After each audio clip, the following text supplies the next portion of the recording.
Mr. Chairman, does President Biden support this bill? You'll have to ask the sponsor of the bill, Ms. McCollum. Representative McCollum, does President Biden support this bill? I haven't asked him. As a member of Congress, as a co-equal branch of government, I bring this before our body. Okay. Mr. Chairman, why were no union members like United Steelworkers invited to this panel?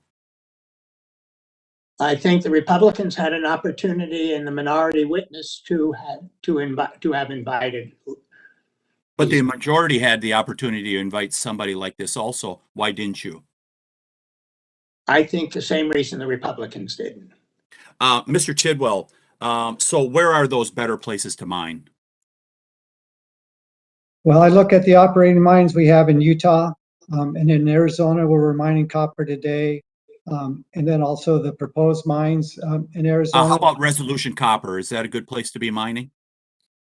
There's challenges with that, but it's when I look at the arid conditions of that versus up here in the boundary waters, it definitely would be a lot easier to remediate any type of spill.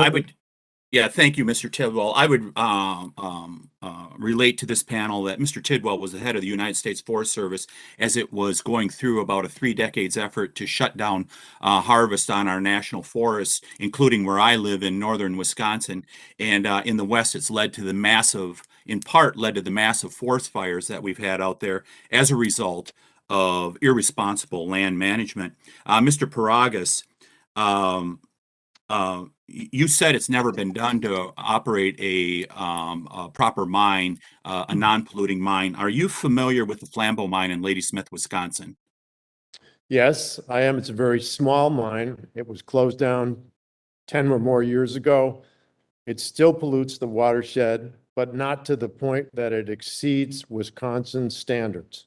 That's exactly right. And Wisconsin has some of the best standards because I helped write the mining law here in Wisconsin, has some of the best, highest standards. And I would urge anyone on this panel or others viewing this to go talk to the city manager or former city manager of Ladysmith, who was there for the entire process and its development and operation and closure. He'll tell you that it was successfully operated and it does not pollute one of the most beautiful rivers here in northern Wisconsin in my district, the Flambeau mine. Do you think it's good, Mr. Paragas, that we get turbines, wind turbines and solar panels from China? Do you think that's in the best interest of the United States?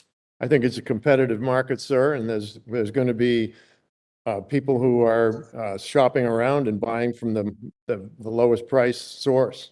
So you support getting those windmills and turbines and solar panels from China. I would just point out to you, you run a wonderful business, it sounds like. I did too. It was called Wilderness Cruises up in the willow flowage of northern Wisconsin.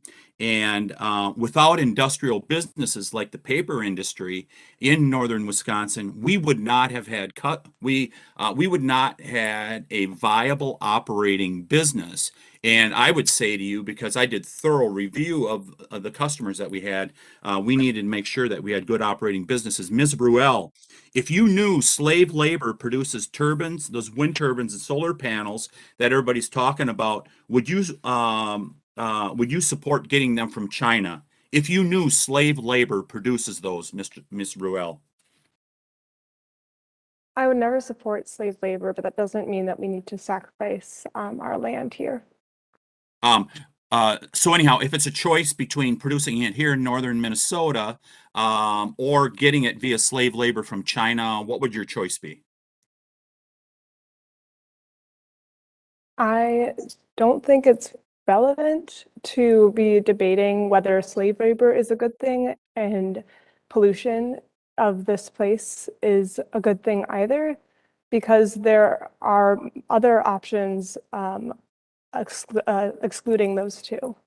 Ms. Ruel, I appreciate it. I'm going to let you off the hook on that because those are the kind of decisions that we have to make. I think it's really important. I think it's irony alert here that the author of this bill in St. Paul, Minnesota, one of the largest companies in that city, is called 3M. 3M stands for Minnesota Mining and Manufacturing, and that mining comes from northern Minnesota. And it'd be nice if it would continue to. And I would point out some tweets here from the author of this bill. Electricity costs are now, there's a proposal by Xcel Energy to go up 21%. She's saying it's cheaper getting it from renewables rather than coal and natural gas. Yet there's a 21% increase of electrical rates being proposed for the Twin Cities in western Wisconsin. Farmland is being eaten up by these windmills and turbines.